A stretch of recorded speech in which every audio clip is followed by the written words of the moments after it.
Bakit? Sisigaw. Don't give me that you're... Don't sinisip din, pare. Pag lugar mo, ilang beses ka nakiusap sa akin eh. Huwag mo ako sigawan. Ilang beses ka rin nakiusap pa. Hanggang doon na. Nag-abroad ka pa eh. Anong gusto mo? Anong gusto mo? Sindak ka lang sindak dito eh. Bakit? Sisigawan mo ako ng pakialam mo. Wala akong pakialam sa pupopo dun eh. Sinabi mo yun. Interest mo lang iniisip ko eh. Gusto mo ipapa-50 ano mo kami? Sabi ko sa'yo, sabi ko pare, baka pwede makiusap. This is too important. On the same. You may proceed, sir. Mr. President, Mr. Minority Leader, Mr. Majority Leader, in behalf of the people of Taguig, who is very grateful first to God, secondly, to all those who are involved in a almost one generation of a legal battle into, making Taguig whole in such a way that all of its former territory would be now together as one community and one city. And in thanking my colleagues who are still here, it's almost 9 p.m., and giving me the chance to sponsor and give brief remarks about this concurrent resolution. We were left with a problem, as you know, despite the strict rules of the Supreme Court against a second motion for reconsideration, and after that, I think it's of public record naman kung ano nangyari, yung dates nung final decision, yung mga struggles hanggang ngayon ng mga kababayan namin from EMBO. And there's one struggle that they need the help of Congress, which is to be able to run for Congress and to be able to vote for a member of Congress. It is most basic in the U.S. Constitution, where we copied our Constitution, that no taxation without representation. So unless we're ready to say that lahat ng taga-EMBO ay wala ng buwis, we should not take out their right to have a representative and to vote for a representative. So recently, the Commission on Election said that they cannot vote for congressman in the 2nd District of Makati dahil wala na sila sa Makati. Now, both cityhood laws of Makati and Taguig said that the cityhood law is dependent on the final resolution of any boundary dispute settled, of course, by the right forum. But this does not automatically amend the congressional district. So this concurrent resolution is meant to guide the COMELEC, meant to give them an option, meant to express the sentiments of the sovereign people through the House and the Senate. The House specifically, the local constituency, the Senate, the national constituency, but both houses equal, to tell the COMELEC that there are now two evils possible. One evil is that they'll not be able to run nor vote. The other one is that the COMELEC has no basis of where they can vote and where the barangays, which district. So this concurrent resolution is an attempt. It's not a perfect attempt, but it's an attempt until the legislature in the future can pass a new law regarding the districts. So we seek with this concurrent resolution to make our will known to the Commission on Election. Thank you for this. Thank you for this opportunity, Mr. President.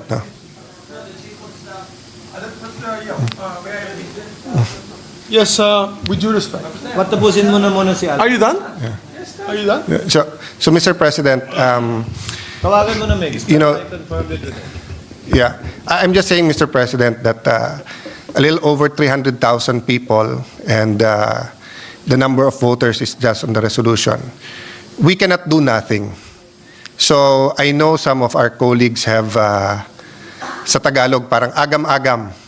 Even sa hearing ng City Council, I sat in, listened to our kababayans from Embos and other barangays. And, we're all searching for the perfect solution. And the reality is that in this Congress, nagkaroon ng moratorium on new districts. And nangyari din po na yung time element, kasi filing na ng candidacy ng first week of October, no? So this resolution, if this was the House, it's simply a local bill. So it has to do with Taguigueños. But in the Senate, of course, it is the wider issues, and the issue here is very basic. It's representation. It is suffrage. No? So, Mr. President, I know there are a lot of questions. I tried to answer them myself, did a lot of legal research. I am confident the House Legal Department, who's also doing the research, will find that everything is in order. But let me reiterate, no? Any solution is better, as long as, of course, it's a good solution. No? Any good solution is better than doing nothing. And, with 1 day left till the session and then a few weeks till the voting, the people of the EMBOS will be very grateful that we gave them the choice, di ba? Sinong gustong tumakbo at sinong gustong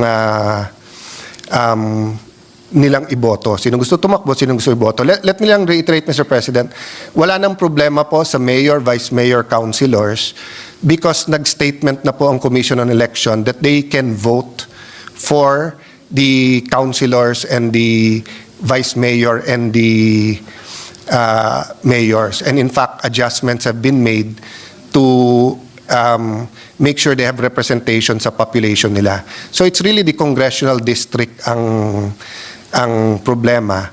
And you cannot have a caretaker for a district that doesn't exist. So meaning if today ang filing, may mag-file for District 2 ng Makati, may mag-file ng District 1 and 2 ang Taguig, in limbo or, it's like they will be outside the Philippines, no? So I hope our friends will take our word for it that we consulted the members who are not here in passing this resolution. Thank you, Mr. President.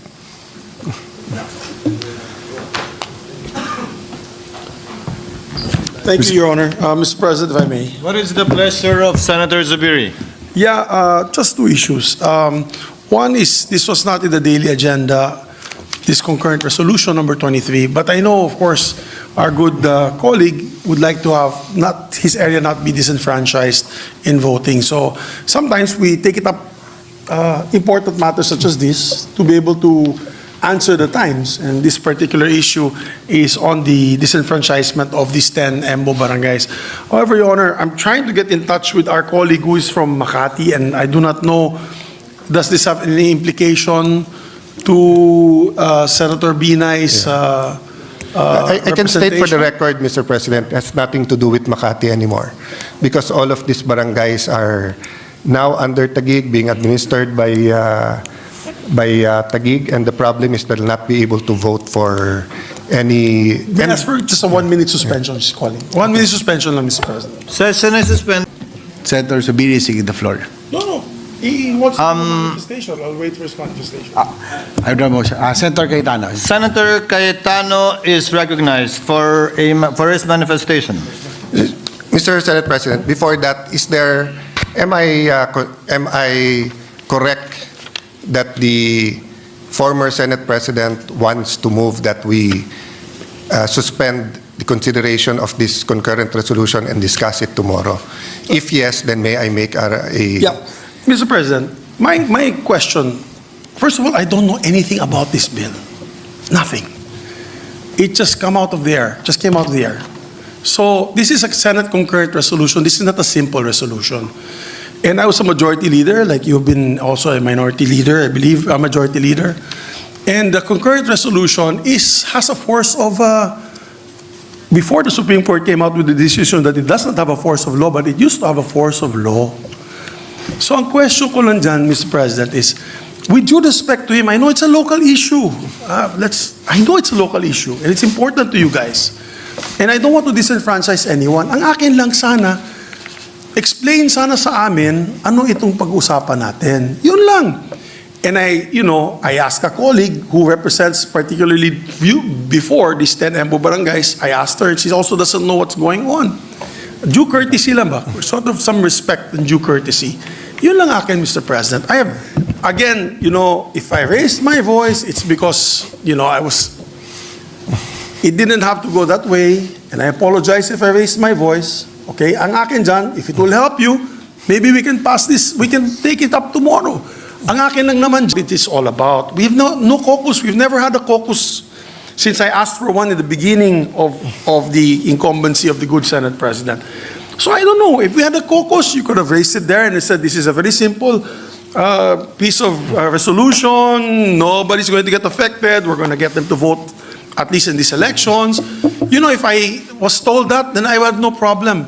Pero biglaan eh. Ngayon ko lang nakita yung document here, just now, when I went down. So, that is all I'm asking because we're not the house of, we don't want to be like other establishments na, ano lang tayo, in the midnight hour we're passing measures. No, we're not like that. Senator Cayetano knows that. That's her pet peeve. She doesn't like to pass things in the middle of the night when nobody's around. I know that because we have traditions, and it's a time-bound tradition. So mine is not. I'm not even asking anymore. I'm not raising a point of order because our agreement in the past is that we will take up on the floor what is the agenda for the week. And this is not even in the agenda for the week kasi bago lang to. And I understand kung bago lang to, because of the lateness of the hour, meaning the lateness of the session, and this might be able to help Senator Cayetano. But we have another session tomorrow, Mr. President. So there should be no problem. All we need to know is just understand, what is this all about? How can we help you? Ayoko din ma-disenfranchise sila eh. Ayoko din, Mr. President. Yung mga taga-Tagig at sa Embo Barangays. Ang gusto ko lang sana is just explain to us what this is all about. Because this is a concurrent resolution.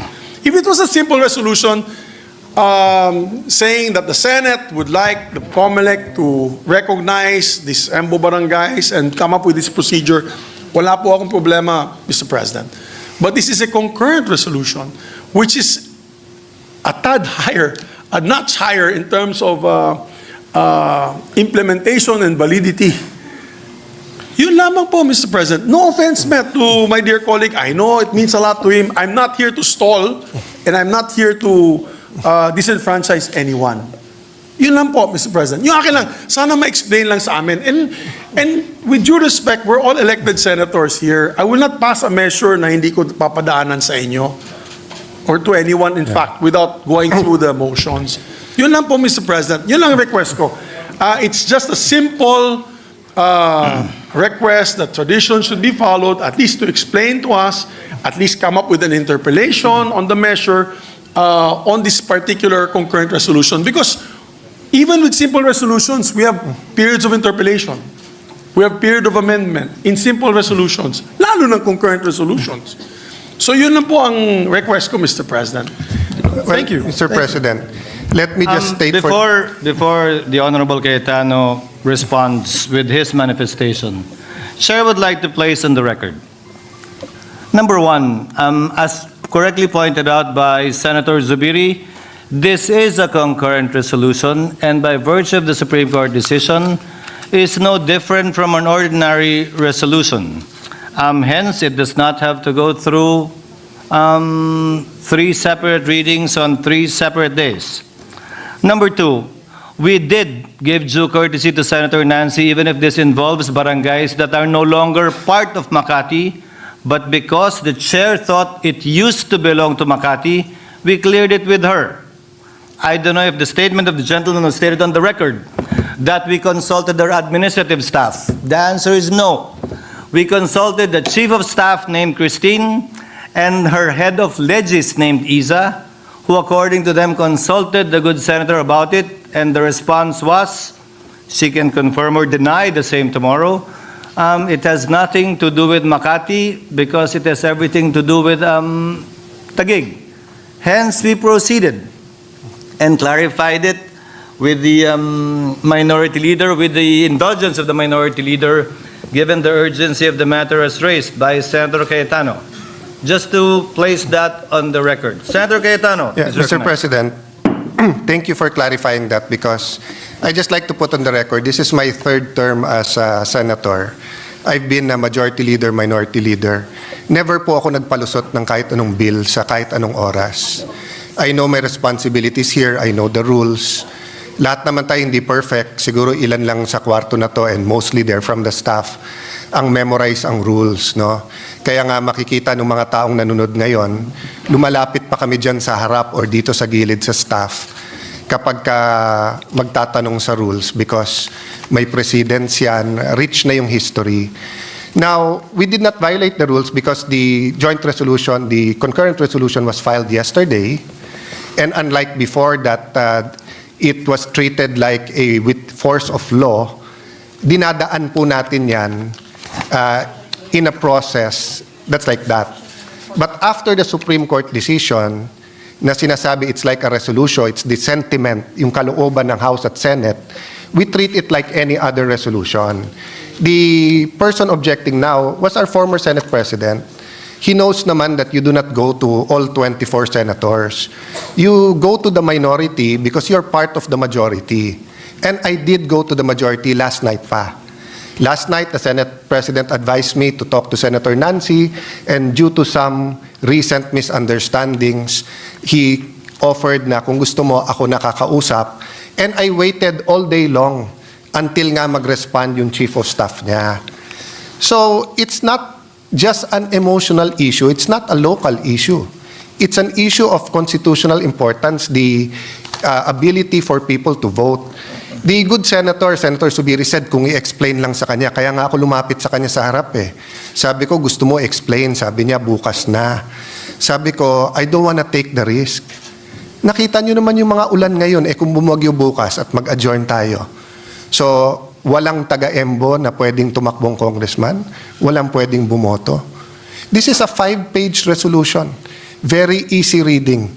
I'm ready now to answer any of his questions or questions ni Senator Binay. If he apologizes for raising his voice, me too. I mean, I know it's still emotional for him.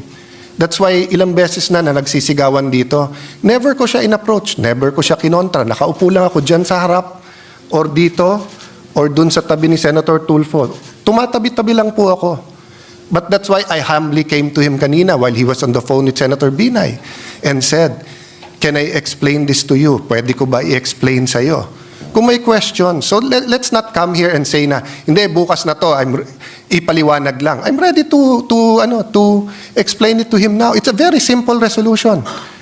It's very simple. They are allowed to vote for mayor, vice mayor, councilors. Each and every one of them. But the COMELEC said they are now Taguig and they're not under Makati under the Supreme Court decision. At sabi ng COMELEC, you cannot vote for congressman. So, Congress is left with two things. Doing nothing or telling the COMELEC, if you ask us, you should let them vote and these are the districts. What's my basis for this is the districts? Both the official statistics and the hearings of the Sangguniang Panglungsod of the city of Taguig. It's that simple. This isn't a complicated bill. We all know naman pag nag-file tayong bill, your office takes judicial notice once it's read in first reading. So kahit ito'y concurrent resolution, may first reading to. Hindi kailangan lapitan yung 24, but if that is the pleasure of Senator Zubiri, I humbly did that kanina. So but let's not make it appear that this is a simple, this is a complicated bill, this has implications, this is ganito, and let's just wait till tomorrow. That's not true. Diba? The resolution is there.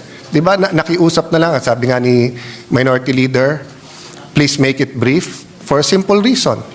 I think the Minority Leader and Senator Risa are up, 5, 6 a.m. sa dami ng papeles. They usually go home from session 8, 9 p.m. They have early hearings, but they're here. Diba? So sa akin, Mr. President, if the former Senate President heard me, I'm making appeal. Not for myself. You know, wala akong vested interest dito in the sense that my wife as mayor, sinabi na nung COMELEC, pwede siyang tumakbo. And pwede siyang iboto sa EMBO. So with or without this resolution, wala tong epekto sa aking wife, sa vice mayor, sa konsehal. Ang epekto nito, wala rin sa kandidato naming congressman.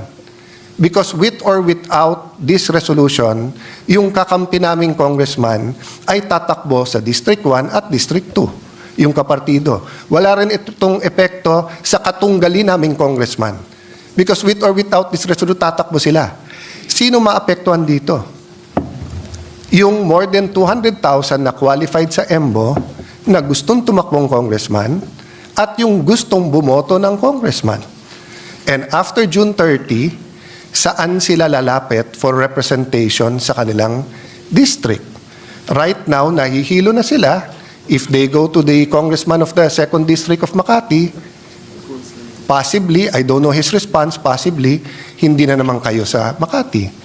If you go to the 1st or 2nd District of Taguig at hindi magkasundo yung congressman, mag-aagawan sila kasi pareho nilang hindi distrito. So this is a mere resolution saying the sentiment of Congress. If anyone here wants to say na, I disagree, okay lang. If anyone here wants to say na, hindi, dapat yung barangay na ganyan or wants to ask me a question, I'm ready as much as makakaya ko. Pero ang masasagot ko lang sa inyo, Mr. President, and this is for my, tinuturing ko rin kaibigan, kahit may heated, siguro naman, 1998 ko pa kasama si Senate President Zubiri. So siguro we're entitled one heated argument, which is tonight. No? Kasi 1998 ko pa naman siya. Madalas, magkaiba kami ng stand, pero hindi naman kami nagkakainitan. So if you're apologizing for raising, I also apologize for raising my voice, my friend. But, you know, if this was Bukidnon, at hindi sila makakaboto, hindi sa i-give ko lang sa iyo eh. I'll stand there, I'll listen to you, I'll even help you kung hindi mo kasundo si Nancy. But yung nangyari tonight, I mean, ikaw na magsabi, di ba? I mean, you could have said 1 minute suspension, usap tayo. But yun nga, I mean, wala naman akong choice eh. If you guys want to wait for tomorrow, but if something happens tomorrow, di ba, what do I tell the people of Embo? Sorry, hindi kayo pwedeng tumakbong congressman kasi walang ginawa ang Senate. Di ba? Ang House are ongoing pa. Nandun si Mayor Cayetano together with the other officials of Taguig. Precisely nga, we don't want to wait till the last minute. I mean, I wouldn't risk anything that important to you, brother, to the last minute. So, kung merong kang pagtingin sa matagal natin pagsasama, let's debate on other critical areas that we really disagree. Eto naman, kahit tignan mo ng mabuti, there's nothing hidden there. There's no hidden agenda. Una-una kung hidden agenda, tinago namin yan. Please take a look at the resolution. There's nothing there which isn't quite clear, factual, you can get from any website, di ba? But, you know, let me just extend ng konti ha. We treat it as a bill. You call all the barangays. You call the COMELEC. They'll tell us everything we want to know na. We prefer a 3rd district. Gusto namin sa Taguig 3rd district. Bakit hindi? Madadagdagan kami ng congressman. Ang problema nga, may moratorium at hindi na aabot ng October 1 to 8. Di ba? Oh. So, what's the other option? The other option for us now is wag silang pabotohin. That will be the first time in Philippine history na meron taong bawal bumoto sa kanyang congressman. Meron nga tayong bill na yung overseas voting, payagan na rin sila sa local eh. Kasi sa ngayon, di ba, President, Vice President at Senadors yung absentee voting. May bill nga tayo na pabotohin sila. Eto na sa Pilipinas eh. Hindi makakaboto. It's not your fault, it's not my fault, it's not